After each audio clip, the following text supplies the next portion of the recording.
I'm starting to realize that we do receive everything we give in a very subtle way. I think once we learn that our projection is really an internal and external thing, then we recognize that whatever we give to the moment is whatever is within the moment. And when I say whatever we give is what we receive, it's to say that when you give anything to the moment, it's also experienced by you. You give anger to the moment, you give sadness, you give fear, you give anything. It's at first experienced by you.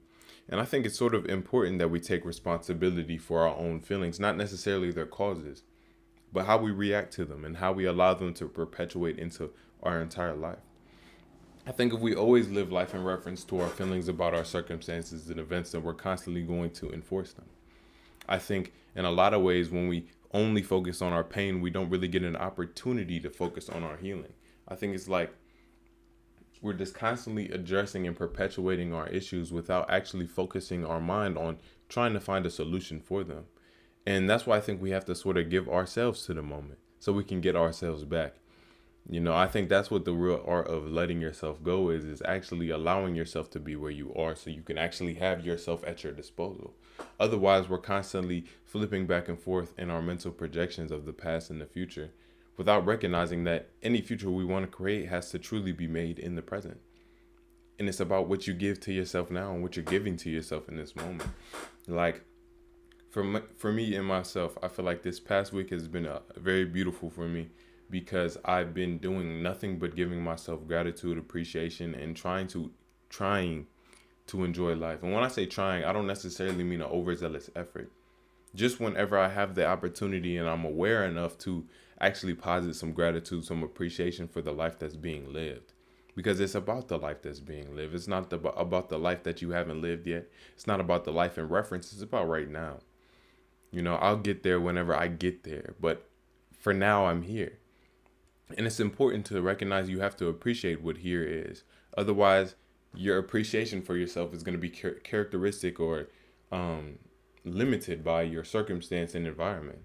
And I don't think that should really be the case if the appreciation is for us. If our love is for ourselves, it would be unchanging regardless of the circumstance, regardless of our situations.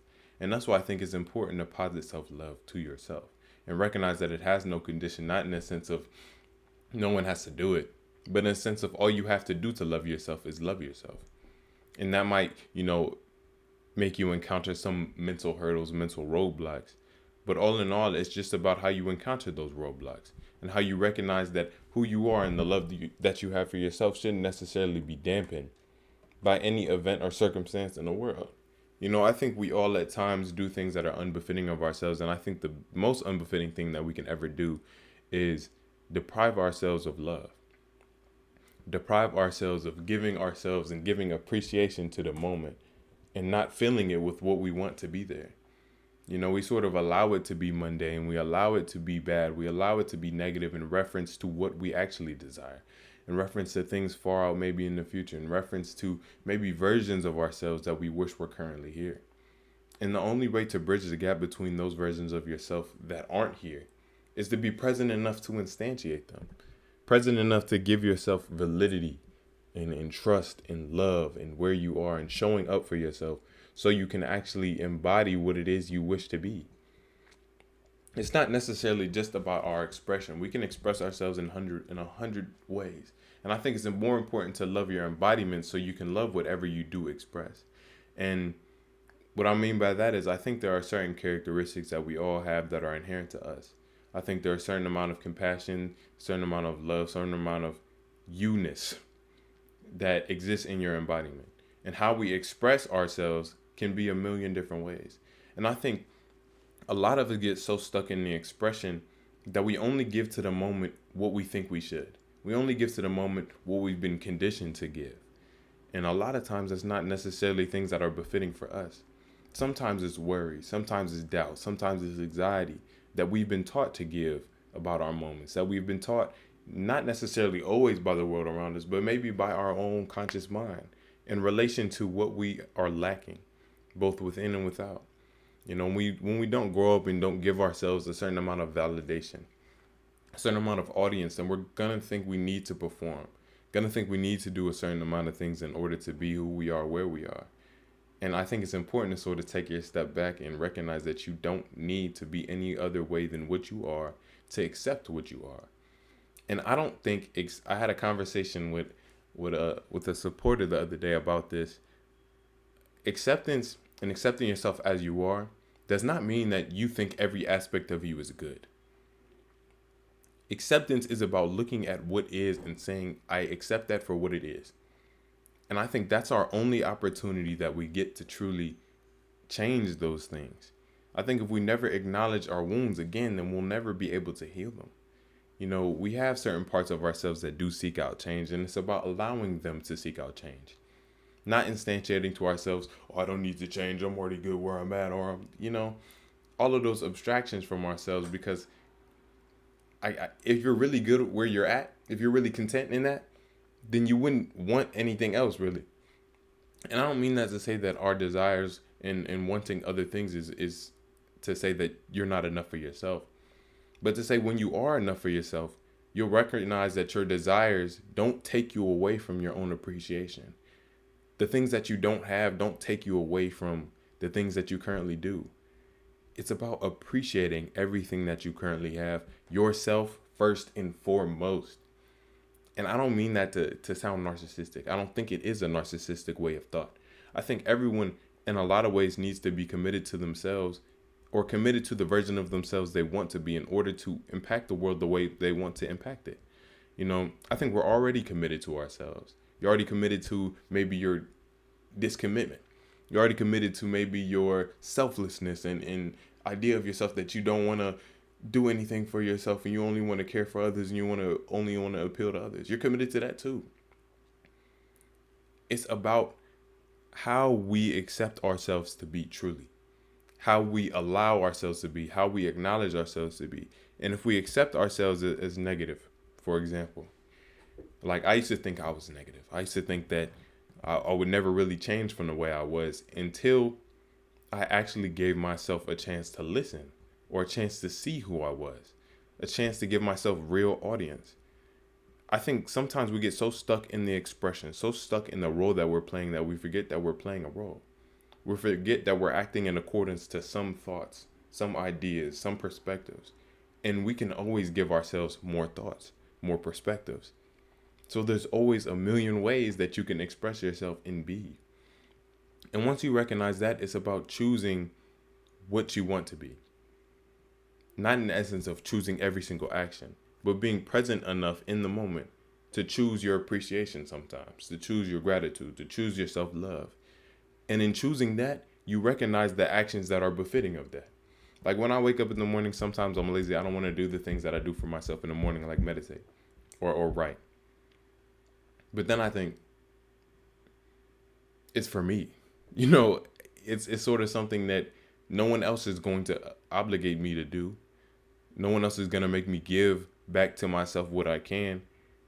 And I have everything to gain and nothing to lose in doing it.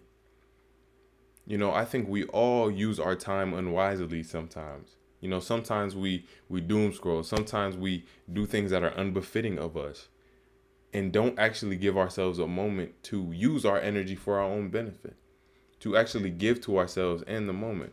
And once we give ourselves a certain amount of gratitude for who we are, a certain amount of appreciation for who we are, and the love for who we are, we see it exemplified in the world. Not because it wasn't there before, not because it just appeared, but because when you can accept the good in yourself, you can accept the good in the world.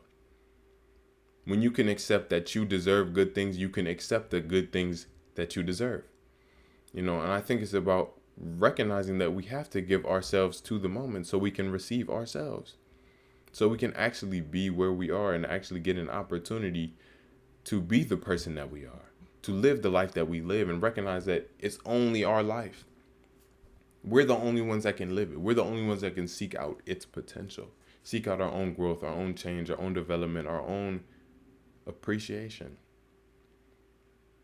And I think until that sort of occurs, and we're sort of left walking in circles, waiting on events, waiting on people, waiting on circumstances to line up in order to have appreciation. It doesn't matter what anything looks like, you can appreciate yourself.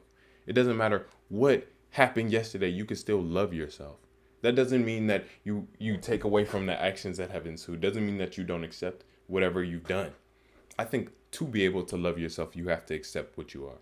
You have to accept yourself. I think real love is acceptance. It's to say, I'm going to be consistent in my affirmation to you, regardless of the actions that ensue, because it's not conditional. So once you provide that to yourself, then you'll recognize, I don't want to do things that are negative towards me because I have love for myself. And doing those negative things makes it harder to do it. Because sometimes we are a little bit conditioned. Sometimes we do condition ourselves to love ourselves. We should not.